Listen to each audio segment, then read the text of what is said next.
बिस्मिल्लाहिर्रहमानिर्रहीम। पाकिस्तानियों अस्सलाम वालेकुम। पाकिस्तानियों वो कहते हैं ना, कुफ्र टूटा खुदा खुदा करके।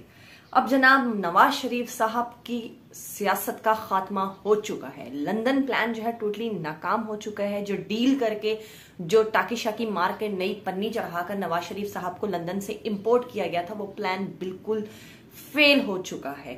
नवाज शरीफ साहब को जिस तरह से हनी ट्रैप किया गया और जिस तरह से उनके अपनों ने उनके पीठ में छुरा घोंपा, इसकी मिसाल जो है वो सदियों तक गूंजती रहेगी। और जनाब नवाज शरीफ को ट्रैप करने वाले उनके बहुत ही अपने निकले, जो आज किसी न किसी अवामी ओहदे की राह तक रहे हैं। अब जनाब हम बात करते हैं कि किस तरह से जो है वो वजारत उज़्मा के लिए तमाम जमातें जो है वो दस्तबरदार होती हुई नजर आ रही हैं। कोई भी जो है वो ये जिम्मेदारी लेने को खुशी खुशी तैयार नहीं है। इसकी क्या वजह है? इसकी वजह यह है कि जब आप किसी के मैंडेट पे डाका मारते हैं और जब आपको मांगे तांगे की सीटें जो है वो दी जाती हैं, तो फिर आपके पास इखलाकी जवाज खत्म हो जाता है। और जब आपने गुज़िश्ता 2 साल में बर्बरियत का बाजार गर्म किया हो, लोगों की बद्दुआएं समेटी हो, लोगों को खुदकुशियां करने पर मजबूर कर दिया और जमहूरियत और आइन को पाश पाश कर दिया हो, तो फिर जनाब आपके पास सारे इखलाकी जवाज खत्म हो जाते हैं। और आज यही वजह है कि ये तमाम बड़ी बड़ी पार्टीज जो हैं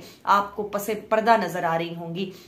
और जनाब ये आपस में तय पा रहा है कि वजीर आजम की कुर्सी पर कौन बैठेगा। लेकिन जनाब अब जो नई डेवलपमेंट हुई है उसके मुताबिक शहबाज शरीफ को नामजद कर दिया गया है। और ये नामजद करने की वजह क्या है ये भी आप सब जानते हैं। लेकिन जनाब इसके नतीजे में बनने वाली हुकूमत बहुत ज्यादा देर तक चलने वाली नहीं होगी। इनको कौन कौन से चैलेंजेस का सामना होगा, आइए हम इस पर नजर दौड़ाते हैं। और एक और चीज जो मैं आपको यहाँ पर बताना चाहूंगी कि मरियम नवाज को वजीर आला पंजाब के लिए नामजद कर दिया गया है। अब जनाब आप खुद समझदार हैं कि किस तरह से इस जिद्दी अड़ियल बच्ची को जो है वो उसकी फरमाइश पूरी करने के लिए उसके अब्बा ने ब्लैकमेलिंग की होगी कि भाई आप मुझे वजारत उज़्मा दें या ना दें, मैं पीछे हट जाता हूं। मेरी इस जिद्दी और इस नखट्टू बच्ची को जो है आप वजारत आला की कुर्सी जो है वो प्लीज थमा दीजिए, इतनी सी तो हमारी इज्जत रख लीजिए। तो जनाब ये सब तो होना ही था।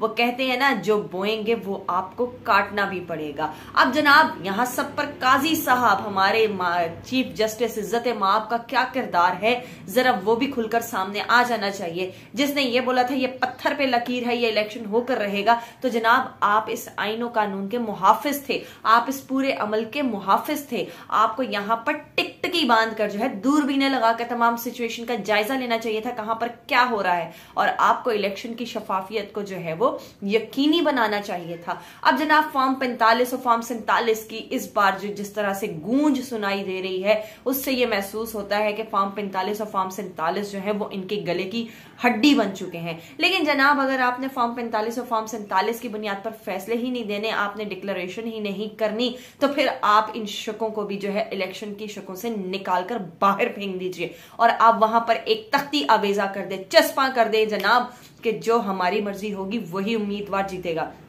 रात में चाहे अबाबीले आकर वोट क्यों ना डालें। अब जनाब हम बात करेंगे कि इस बनने वाली नाकिस हुकूमत को, जिससे बिलावल भुट्टो ने भी पीठ कर दी है, लेकिन उन्होंने जिस तरह से अपनी फेस सेविंग की है और जरदारी साहब ने जिस तरह से आईनी ओहदों को लपेटने का एक चाल चली है, वो काबिले तारीफ होगी। अब जनाब ये हुकूमत जो बनने जा रही है, इनके पास कोई आईनी तरमीम, कोई बिल पास करने का और कोई भी ऐसा कानूनी नुक्ता जो है जिसको ये अपनी मर्जी से पूरा करना चाहेंगे वो इख्तियार नहीं होगा। ये एक लंगड़ी लूली और बड़ी ही बेबस किस्म की हुकूमत होगी, जिसके ऊपर सिर्फ आपको तरस ही आएगा, सिर्फ शहबाज शरीफ का चेहरा सामने आएगा जलालत के लिए, फटकारों के लिए और गंदी गालियां खाने के लिए।